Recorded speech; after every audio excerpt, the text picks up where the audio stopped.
मेरे नबी ने फरमाया, अजीब बात हदीस, मेरे नबी ने फरमाया मेरा उम्मती मर्द औरत बशर है, इंसान है, सबसे गुनाह हो सकता है और बड़े से बड़ा गुनाह हो सकता है, लेकिन 2 गुनाह की मैं तवक्को नहीं रखता। सुनो, अपने नबी की उम्मीद देखो। आपने फरमाया मुझे उम्मीद है मेरा उम्मती 2 गुनाह नहीं करेगा, बाकी जो मर्जी करे 2 नहीं करेगा, एक झूठ कभी नहीं बोलेगा, एक धोखा कभी नहीं देगा।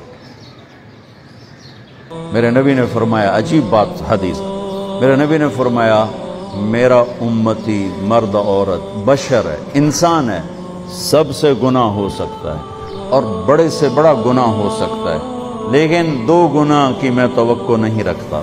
सुनो, अपने नबी की उम्मीद देखो। आपने फरमाया मुझे उम्मीद है मेरा उम्मती 2 गुनाह नहीं करेगा, बाकी जो मर्जी करे 2 नहीं करेगा, एक झूठ कभी नहीं बोलेगा, एक धोखा कभी नहीं देगा।